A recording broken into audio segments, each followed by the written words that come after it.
This is Football at 4. Told them to keep it rolling while it's hot, and just the way that they've been able to play, the intensity, been able to take the ball over, we get the ball back, and this is always here when we can take advantage of those opportunities as well. So just need that same intensity here moving forward. Jalen Hurts giving praise to the Eagle defense, which played well again yesterday. We're going to jump into that on today's edition of Football at 4. Plus Hurts and the offense. The Sports Bash is live at the Fanatics Sportsbook at the Gallery Bar, Book, and Games at Ocean Casino Resort in Atlantic City. Football at 4 is brought to you by Bet365. Whatever the sport, whatever the moment, it's never ordinary at Bet365. This hour of the show, it's brought to you by Jersey Cow. Another beautiful day. It's in the 70s. So what about some ice cream tonight? Northfield and Brigantine, Jersey Cow ice cream is a year-round thing. They're open from noon till 10 in Northfield and in Brigantine. Geoff Mosher is going to join us for today's Football at 4 in just a minute. By the way, so did anybody see Jalen Hurts yakking on the field on Sunday? Did you guys see that? Jalen Carter, right? Jalen Carter, excuse me. I did not Jalen see Hurts. that, no. Jalen Carter. He was around the 50-yard line, right on the star. He is, disoriented, it looked like. And I was like, what is he doing? And then all of a sudden, you just saw him yak all over the place. You guys didn't see this? So I saw people talking about it on social media. Now I want to go back and rewatch the game so I can find this. It wasn't, early in the game. It was, first or second. It was in the first half of the game. It was definitely earlier in the game, in the first or second half. And I was like, what is this guy doing? And he, couldn't even get down into a three-point stance. And then all of a sudden, you literally just saw him turn around and blow chunks. I mean, it was all over the place. But I tell you, I don't see any video of it on social media. I don't even really – if you put in Jalen Carter puke, I think people say, did he just puke? I said, did he just vomit? And I was like, did he just vomit? And I was like, why isn't anybody else talking about this? I'm wondering if, the beat guys who were there couldn't tell. If he were in the stadium, you might not be able to tell that he was doing it, but it was pretty apparent on television. Well, what he did to Zach Martin was pretty disgusting, if we're going to talk about puke. Because that move that he put on Zach Martin, I think it was when they threw it to Dowdle, I don't know, one play, but he totally abused Zach Martin. Well, I'll tell you this. Early in the game, when he throws up and the way Jalen Hurts was playing, I had serious questions on what the heck was going on and what I was watching. But anybody out there listening, let me know. 609-403-0973. Did anybody else see Jalen Carter throw up on the field on Sunday? He was an elite pass rusher, run stuffer. I mean, they need him to. Yeah. It has to be a dominating difference. Game wrecker. So that's number one. Did anybody see Oz the Mentalist on the NFC Countdown show? I did see this. He stopped in with the Philadelphia Eagles. For those who don't know who Oz the Mentalist is, he goes and does he'll do college teams. He does it every Sunday, and he'll pick a couple players. He had A.J. Brown was one of them this week, and he knew the name of A.J. Brown's first crush. Fantasia. He had it written down before A.J. Brown knew. Now, that's obviously staged, right? Is planned out ahead of time. I think that man is good research. I think Oz is good at the hand magic tricks, but I think with this kind of psychic stuff, I have to imagine it's planned out. So the first one was A.J. Brown and his childhood crush. The second one he used Darius Slay and Quinyon Mitchell were the participants in this one, and The pawns. yes, you think this. So you guys think that this was all pre-done? If this Every week when you watch this, you think yes, all of them are staged? yes, because Absolutely. if he is so good at reading minds and predicting the future, he shouldn't be running to NFL teams to make money. He should be going to Vegas and predicting odds outcomes and making money. Well, maybe that's not what he's good at. Oh, come on! Now you're telling me that the powers only work for certain things. Maybe. I mean, I think it's a good watch. He's good at it. Oh, he's great at putting on a show. Yes. He's great at putting on the spectacle. He tells Saquon, it's is it round? Is it a bright color? Yeah, give me a break. the one with Saquon where he has the orange And the and then M&Ms he are opens it inside up the with orange. The M&Ms inside, and then he dumps them all out over the floor. You're not buying it. No. Well, the video is up No on our way. website, 973ESPN.com. That's where I saw it. I didn't see it on TV. I saw it on the website. I honestly did not see it on TV on Sunday Countdown because I was watching the Giant Panthers game, sadly. And then I saw Adam Schefter, who tweeted it out. I'm wondering if, like, Schefter is like the guy who is almost like his agent, somehow got him connected. But I've seen him obviously do, I think he did Buffalo. He does, like, a lot of, these things. But he did the thing with Saquon Barkley where he had an orange in his hand, and he was trying to talk him down the road of saying orange, and when he didn't, everybody was disappointed. It did get Jalen Hurts to give us some sort of emotion, though. Well, every Jalen week Hurts. when these things happen, the crowd goes nuts. Yeah. Like, the players in the room don't think it's staged, but you do. Absolutely. Josh, you think it's staged. I think the man is an excellent planner and researcher, and he's great at putting on a show. I mean, where are you doing research to get the name of A.J. Brown's first crush? There's a will, there's a way, man. It's called A.J. Brown. You believe he asked A.J. Brown? That's his research. Yeah, Or it's called- maybe he asked the Eagles security guys, like, hey, can you give me believe some Big inside Dom is a part of information? All right, let's bring Geoff Mosher into the conversation from the Inside the Birds podcast and InsideTheBirds.com as he joins us for today's Football at 4. Do you think the Oz the Mentalist is a staged performance? Probably. Thank you, Jeff. Either that, if it's not staged. No, not staged. I don't think it's magic. Let's just say that. I clearly think he knows the answers, but, what do I know? Okay. So when he does the card trick with Slay and he writes family on the card, he puts it in the DAG, yada, yada. He asked Quinyon Mitchell for the word. You think Mitchell and Clay have collaborated on this ahead of time? I'm going to use the words family, and I'm going to, how does he get that card in there? I haven't seen that one, so I don't know. I've only seen little brief snippets. Oh, that they yesterday. So yesterday he did the Eagles. Okay. He was with the Eagles yesterday, or Yeah, whenever I've seen they it in the filmed it. past. He does it once a year with them, doesn't he? I guess he whatever. I don't know how he picks the teams, but they usually do one almost weekly on Sunday NFL Countdown, and this week it was the Eagles. He did one segment with A.J. Brown, one was with Quinyon Mitchell and Darius Slay, and then the last one was with Saquon Barkley. Okay. So you'll have to go watch the video and determine whether or not you think that the whole thing was staged. But let's get some thoughts on the game. By the way, did you see Jalen Carter puke on the field? I didn't see that. I heard you guys talking about it, but I didn't see that. He puked in the first half of that game. I guess, unless he was spitting profusely, but he definitely leaned over and what looked like puke. All right, he did play well, by the way. Jalen Hurts did not play well in the first half, or the offense didn't play well in the first half. What changed? Yeah, that's a good question. I look forward to going through the all-22 on it. I think one of the bigger things is that in the first half, they came after him. Not a lot of teams come after him and play man defense. A lot of teams will blitz him and play zone. And they really came after him, and he held on to the ball. So I know that there's some people have said, well, you got to give him some shorter outlets. It looked like everything was vertical. Every time the Eagles drop back to pass, there's usually 5 outlets, and usually a running back and a tight end leaking out are among those 5 in their shorter patterns. So either he didn't see it, or he didn't know certain pressures were coming, and by the time he kind of ran back, he wasn't even able to get it to his outlet. But that to me was the thing that was going on in the first half. They just came after him. He may not have been expecting it, wasn't able to get to his outlets, and then in the second half, it looked like he was more prepared for it. And they probably designed some play calls around it and were able to strike big. That's the price you're going to pay if you're going to come after the Eagles. Jalen Hurts is typically a good quarterback against the blitz. So if you're going to keep blitzing, he's going to hit some big ones on you. Yeah, and obviously, he was holding the ball really long. It seemed like he was just holding. And you're like, are they just calling some calls that are designed to be long routes, or is he not seeing stuff to just get it out quicker? Because in the second half, Mose, it seemed that a lot was a lot quicker and getting it out, which then opened up for him to take some big shots down the field.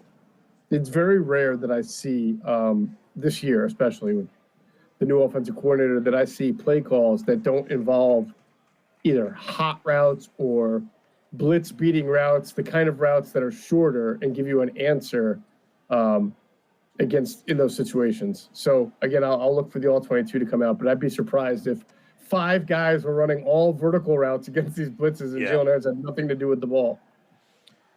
I want to get your thoughts on this offense now. We have 9 weeks, and when you watch them play, are we starting to see and get a feel of what they are? They're growing. They've scored 28 points 4 straight weeks. And what, in your mind, has this offense become? Yeah, I think Jalen said it best. A complementary offense, a team that can run the ball and throw the ball effectively, that will use the run to set up what they want to do downfield, but can also come out if they want to and have a little bit of a downfield presence early if that's how you're going to attack them. So they're a very balanced offense. I would say that. Balanced offense and obviously a big play offense. That's potential. Yes. Balance with big play potential. Yeah, because, I mean, you look back at the game yesterday, Geoff, and you're like, okay, why did they win this game offensively? Like, what were some of the things that they were able to do in yesterday's game that is kind of their hallmarks? Yeah, once they overcame their turnover issues early, I feel like they did a better job of just having the pace, right? The pace and tempo that they wanted. You saw in their touchdown drive, that was the first touchdown drive. The first one was the big play, but the one I talk about when they started to get, after the fumble, they come back and put a touchdown on the board. That was a 7-play, 84-yard drive. And in the third quarter, they had a 7-play, 32-yard drive with a big play and then a 7-play, 83-yard drive. So their ability to start to control the tempo, to kind of pick their spots for the big plays, but then also be able to march down the field and sort of break your back on third down or fourth down conversions is also coming into form over the last few weeks. The 28 points per game, what do you make of it over this span, and how do you balance that with who the opponents were? I mean, I think – wait, did you say the first few games or the last No, 5 the last games? 4, they're averaging 28 points per game over this, this 5-game win streak. 4 of the last 5, they're averaging 28 points a game. So how do you balance what their offense is and has been able to do versus Dallas, New York, Cincinnati? You know what I'm saying? Yeah, I'm not sure you do, other than you say you just beat the teams that you're better than and that are on your schedule. I mean, if you look at their strength of schedule and compare it to some of the other upper echelon teams in the NFL, it doesn't add up. I think the total combined wins of teams the Eagles have beat is 22. You look at the Steelers have beaten teams with 31 wins. That's a lot more. The Chiefs, 35. Baltimore, 35. So Chiefs, 42. So that's a big number away from 22. So the point is they haven't really had great wins, but they haven't had the opportunity outside of week 1 against the Packers to really show that. So it's not their fault, but that's just the way their schedule is. That's why this Thursday game will be a little bit more of a litmus test. And that's where, Geoff, it's like on the defensive side of the ball, they're up to number 2 in the rankings. I mean, people are starting to kind of buy into this team, and then they give the other side that says, well, Dallas's offense is so limited with Cooper Rush, they just couldn't do anything. They don't run the ball a lick. So is this Eagles defense, in your mind, though, are there individual players and the job they're doing that has kind of erased those doubts for you? Well, I mean, I think there's no question that once Cooper DeJean replaced Devontae Maddox, and as the weeks go by for the linebackers, specifically Zach Vaughn, and he gets more comfortable, I mean, he's played that position really well. Again, you take into account the opponent, but he still played it well. That's hard to do. He's never played that position before. And, of course, Cooper DeJean's athleticism has really helped give you some more dynamic play on the back end. So that, I believe, is real. You don't see the Eagles missing, tackles or flying all over the place, undisciplined, things of that nature. So that's, to me, an improvement. Now, can they hold down a really good passing? I mean, we'll find out on Thursday night, right? I mean, they're going to play a good offense. It's not an offense that's blessed with a lot of great playmakers outside of McLaurin, but for whatever reason, the quarterback's been great and the offense has been efficient. What do you think, in your mind, the linebackers' role in this is. Like, how much is having those two guys and them playing the way they are changed this defense? I mean, last year you had Nicholas Morrow and, man, I can't even remember who the other guy was. Who was the other one? Last year would be, let's see, Nick Morrow and Zach Cunningham. Zach Cunningham, yes.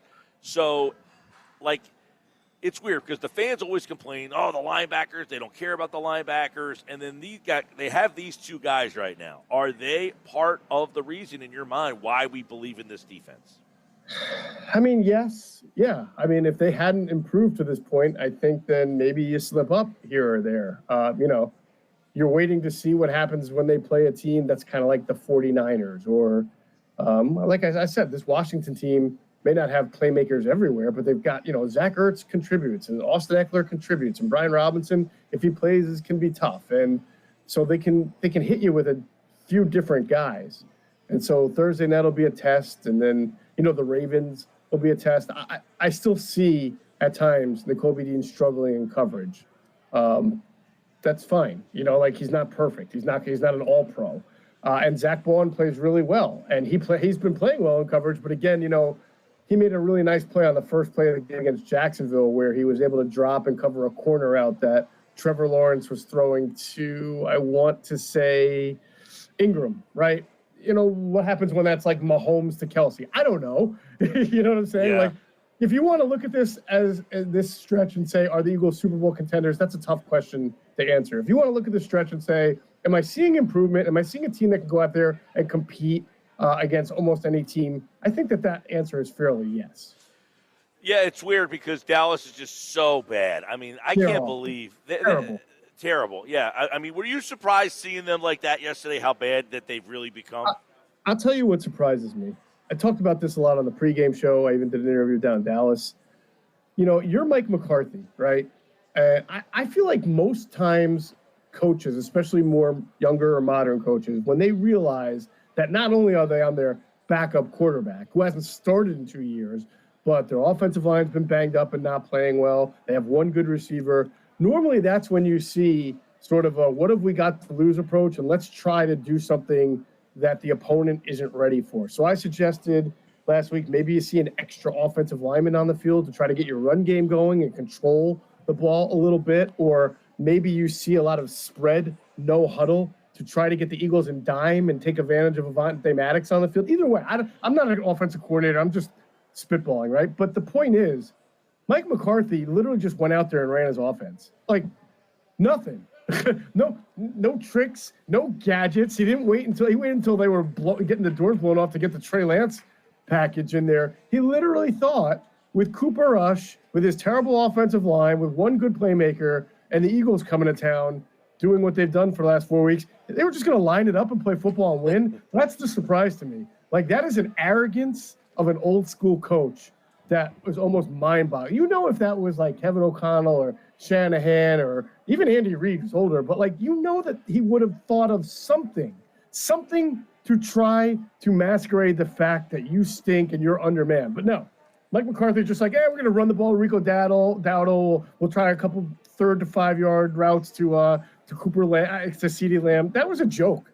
That was almost unprofessional, in my opinion, to go out there and think that you were going to hang with the Eagles with that sorry-ass offense that you got. I just can't believe it. Yeah, I tell you, you make a great point there. And the fact that Philadelphia just basically blows the doors off them, I know it was ugly in the first half, but it almost seemed like the Cowboys had just given up. They were like, this is all the coach gave us? Like, literally, he gave us a 3-yard pass play. Now, I will say the few times they took shots down the field, Cooper Rush was awful. He was nowhere near the receiver. I mean, some of the times you're like, what is going on here? They just looked completely unprofessional at times on the offensive side of the ball. Defensively, they gave you an effort in the first half, and then they just kind of ran out of gas. The Eagles just kind of took their will and their soul from them. Right. I mean, at least Mike Zimmer was like, well, let's just try to, blitz him, cause a few turnovers, see what we can do. And that worked for a quarter. But you can't cause turnovers, give the ball to your offense deep in the other team's territory, and then watch the offense go 3 and out and just ruin. I mean, just honestly, they should have got off the bus if they were going to do that.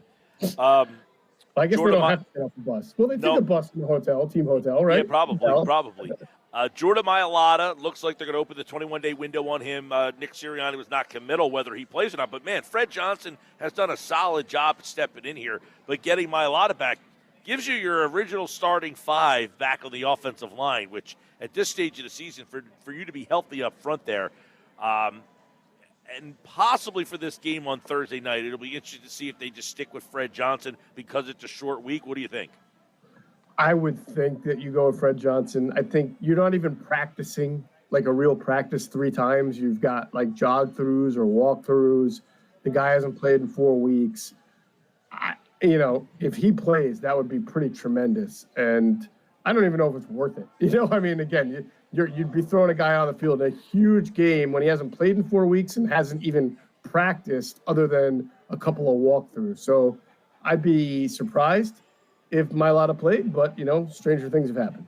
Eagles 6-0 with A.J. Brown, 30 points a game when he plays. They are 1-2 without him. They average 17 points a game when he does not play. A.J. Brown return, obviously a big part of this offense yesterday. Then another big play. Smith had another play. Goddard coming back. How did they use Goddard into the offense yesterday? So there was I still think this offense, Geoff, is still growing and getting more and more because they have not really played with a full deck at any point other than game 1. And in that first game of the season, I think is the highest scoring game they've had all year. Yeah, the 34 against the Green Bay Packers. So that was good. Yeah, and Johnny Wilson, who had a touchdown negated by kind of a call last week, finally gets in and gets his first touchdown. So that was nice to see for the rookie. I agree. I think Jalen Hurts has done a nice job of not finding a true number 3 receiver, but that play he threw the ball to Dotson. That throw he made to Dotson yesterday was a surprise. That was a trust throw, which is nice to see. It was a back shoulder. I'm going to trust you. I got one-on-one coverage, which is nice to see. So whether it's him, Calcaterra, Johnny Wilson, it's nice to see a trio of people evolve as a potential number 3 target or 3 receiver 4 target. All Eagles yesterday. They beat Dallas. They get to first place. Now they're the 2 seed, by the way, in the NFC conference. And now you start to, look down the road. Washington Thursday night. Then you get that little break. And as we talked about earlier during Grayson's grades, they only travel one more time on an airplane the rest of the season here. So they do have a tougher schedule. The back end with the, you got the in there, you got the Rams in there, you got the Steelers in there. You're going to play Washington again. So they're going to have to earn their way to a division championship. They will. And I think that the true tests of just how good the Eagles are will probably get a better answer to that in the coming 4 to 5 weeks. All right. We'll talk more about the matchup with Washington on Wednesday when Geoff Mosher's back here for Football at 4 from the Inside the Birds podcast. But go check out the podcast on all podcasting platforms to listen to their take and thoughts on the Eagles' win over the Dallas Cowboys. The Eagles 7-2 in the NFC East. All right, Moshe, talk to you Wednesday. All right, Mike, take care.